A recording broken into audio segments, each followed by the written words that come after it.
Yo guys, what is good? Welcome back on the Uncle Sharma channel, here today to preview tomorrow's match against Bologna. Yes, it's finally happened, bro. We've been waiting for this match for months. And of course, we'll get into the match lineups, predicted lineups, Inter's form, Bologna's form, some little tactical points, and why my thumbnail is looking different today. So without further ado, let's get into it.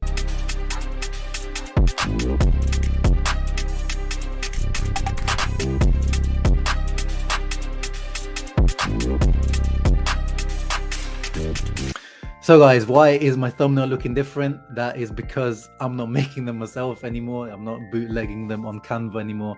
I've actually got a professional doing them. His name is YassinAdvertising. I've left his link in the description below.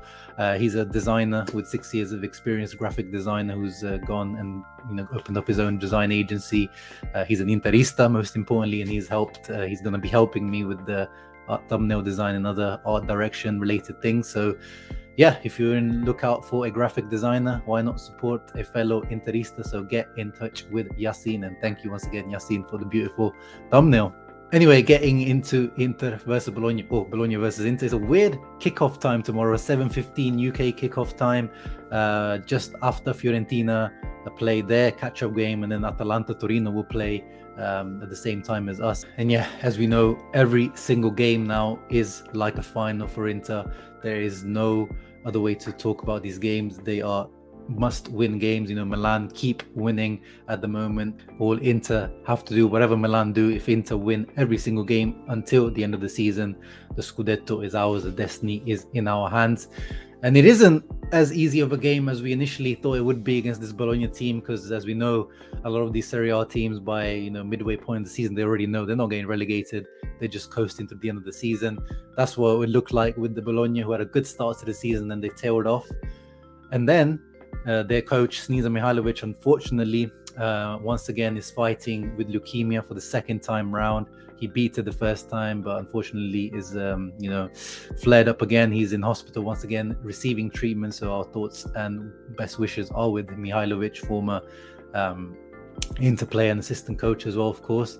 But that negative news has been used to kind of galvanize this team once again, and they've picked up form again in the last few weeks. Definitely not one to underestimate by the boys, by Inzaghi, by the players, by the fans as well. It's away at Bologna as well. So tricky away fixture. And let's get into the predicted lineup straight away here. Looking at the usual 3-5-2. Very little rotation by Inzaghi. And as we said, these are all pretty much finals at the moment. And actually, there was going to be some rotation in this match. A lot of the reports were saying that this was going to be Inzaghi's first match where he was going to start Robin Gosens, but unfortunately Robin Gosens out with a muscular fatigue in the adductor muscle. So unlucky for him. It was going to be his first chance from the beginning, but of course that is one of the worries, that since we signed Robin Gosens, how injury prone is he going to be? So hopefully it's nothing serious for him, but he's definitely going to be missing this match, and he might be also missing the Udinese match. So let's see. So no rest for Ivan Perisic this time round. It looks like Inzaghi was actually planning, and I think he does need it. No rest for Dumfries, who started last match, and I'm happy Dumfries had a really good performance against Roma, and I think he deserves to start this match, even though Matty Doms had a good derby against Milan in the Coppa Italia. We know that Dumfries is our starting right wing back. In the back line, there's no changes. I was hoping maybe Skriniar, Bastoni's been rotated in and out here and there. De Vrij only come back from an injury. Skriniar is the one that's kind of not really had much rest, because he took over from De Vrij when he was injured in the middle of the three, and now he's back out on the right of the three. But again, you don't want to take too many chances, so fair play to Inzaghi. In midfield, we know the deal, the starting trio, and Vidal is still is out with an injury. So yeah, usually he's the first substitute in midfield, so he's out as well. Up front, this is where all the conversation in this channel and any other Inter channel goes on. Who should be the starting strikers? And it looks like at the moment, according to Sky Sport Italy, who are usually my go-to reliable source, they also get it wrong here and there, but they're saying it's Dzeko and Correa. Correa, I'm happy with. I wanted him to start against Roma as well, because I felt like, continue his positive vibe, and I wanted to continue the Correa Lautaro partnership that we finally saw against Milan, and thrived against Milan. Jogo Correa, though, has a partnership that has worked. We saw it against Hellas Verona. It worked against Spezia. It was a little bit 50-50, but I would say it still showed good signs of understanding and chemistry. So I'm not against it, but I think Lautaro deserves to be starting right now. He's not been overworked recently as well in terms of minutes, and so I don't think there's too much the rest that he needs, really, to be honest. And he gets subbed around the 70th, 80th minute anyway, as we know. That's Inzaghi's typical move. But Dzeko, he's definitely, I would put him below in the packing order for sure, and below Lautaro right now in terms of form. He's nowhere near the Dzeko that he was at the beginning of the season, although I feel like he's getting a little bit too much hate from the fan base at the moment, Edin Dzeko. So, if he starts, it's not the end of the world. I think that, as I said, I'd rather have that than Dzeko Lautaro, even though it kind of worked against Roma, Dzeko Lautaro, but it's just the eyesore, isn't it? And Correa, expecting something, another positive performance from Correa for sure. Corriere dello Sport, one of the Italian newspapers, they have Correa and Martinez starting up front. Everything else is the same, and that is the lineup I would go for. The Cola partnership, that's what I want to see away at Bologna. I feel like those two can thrive in tight spaces and in open spaces. So I hope I see that. And Correa, actually, if you guys remember, that was his first injury of the season. The first match against Bologna, where we beat them 6-1. Beautiful performance, by the way. He got injured around 15-20 minutes in, and that was the first time we saw Cola partnership, but we actually didn't really get to see it because Correa got injured. He had some hip pain, I think it was, in that match. So hopefully, fingers crossed, no injuries for Correa in this match, and we get to see Correa Lautaro for an extended period of time. Moving on to Bologna's team, Sky Sport once again here. They another 3-5-2. However, it shows, Sumaro, Bonifazi, and Teat at the back three, but Gary Medel is actually back because he was supposed to be suspended, and this is a talking point. He got suspended, Gary Medel, former Inter player, the Pitbull, against Juventus. If you guys saw, he got 2 yellow cards against Juventus for complaining, and then he actually pretty much physically assaulted the referee. Told them that you're bought by Juventus, or you guys are Juventus, and pushed him, shoved him, shouted in his face, and he got a 2-match ban.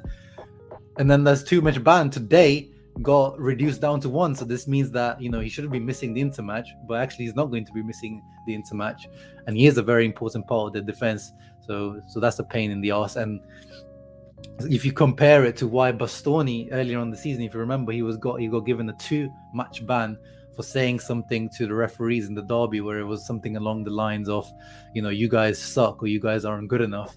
And then we appealed it, and it didn't get cancelled. And here, Medel is out here attacking the referee verbally and physically. If anything, his ban should have been taken up to 3 or 4 matches at least, but instead it got, reduced to 1 match. So absolutely ridiculous. Serie A, what are you gonna do? And he is one of the leaders. He's the leader of the back line, even though he's tiny. To me, it makes no sense having such a short centre back, but somehow they make it work. So he's probably going to come in for either Sumaro or Bonifazi in there.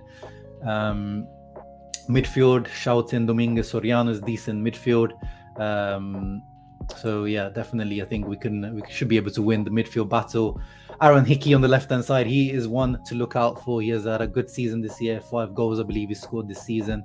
One of the standout young players of Serie A, so make sure you keep an eye out for him.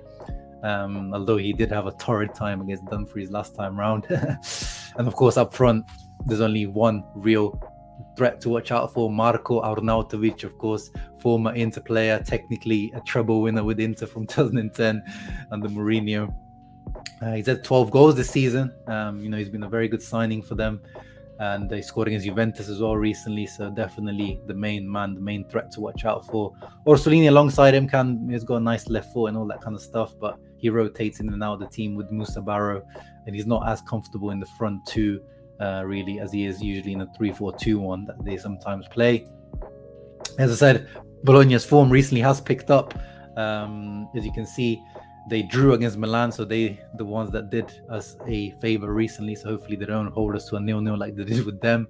So a couple of tactical points that I picked up in the last couple of matches. If we use our wing backs coming inside rather than sticking to the outside, that's what Udinese did. This game ended 2-2, Udinese versus Bologna, and here Udogie comes inside and actually scores a goal. Leaves his left wing back position, comes inside. No one knows who should be picking him up. They completely confuses their defense, and he scores from it. So great tactic there used by Udinese, which I think, Perisic and Dumfries could replicate. And same thing Molina did. He didn't score from this, but he was 1v1 against the keeper from this, little exchange with the striker here. I think that's Isaac's success. So yeah, if Perisic and Dumfries can do something like that, because they don't know who should be picking those guys up. So that's definitely, they're not the most well-drilled, well-coached team, Bologna. So that's definitely a weakness. And as I said, the wing backs is going to be a really interesting battle, because Dumfries last time completely killed. If you guys remember, that was, I think it was the first start for Dumfries, wasn't it? That Bologna game where he showed, all his qualities. We were like, yeah, we got a good signing on our hands, and Hickey was completely destroyed that game. They couldn't handle his physicality, his pace. He got an assist for Lautaro as well. And then Mitchell Dykes, his compatriot, the Dutchman, also, whenever he came up, and he's much more physically robust than Hickey, and he still couldn't handle Dumfries. I remember he completely destroyed him as well. So I'm expecting another big performance from Denzel. I'm expecting Bologna to be pretty much, how they played recently against Juventus. And in general, this season, they've been a lot more defensive this season. In previous season, Mihailovic tried to play some attacking football, some expansive, high-pressing football, but now they've kind of, shut up shop a little bit, which is, the smart thing to do. They don't really have the defensive players or the midfield to really be that open. So I'm expecting a Bologna that kind of closes themselves at the back and makes it difficult for Inter. So we need, the strikers to be really linking up. I need Correa to be moving around all over the place, creating openings, creating some passing lanes for everyone else to get into the box. In terms of match predictions, I think it's going to be tight. I think Bologna are going to make it difficult. So I'm not seeing too many goals in this. I'm going for a 2-0 victory for Inter, or a 2-1 victory. I'm going to go for a 2-0 victory for Inter. I don't see Bologna scoring, to be honest. I think Dumfries or Perisic, I think one of the wing backs is going to get a goal. And come on, Correa, it's time for you to get a goal, especially if he starts. I want to see a Tucu Correa goal against Bologna. He needs it to really, show that he's coming back and really, changing the fortunes of our season. And yeah, you guys let me know in the comments below what your thoughts are. And of course, I'll see you guys tomorrow for the post-match reaction of Bologna versus Inter. Make sure before you guys are leaving a thumbs up and subscribing to the channel. Comment down below your prediction, who's scoring. And yeah, see you tomorrow, guys, for the match reaction. Ciao ragazzi, and always, Forza Inter. Let's go.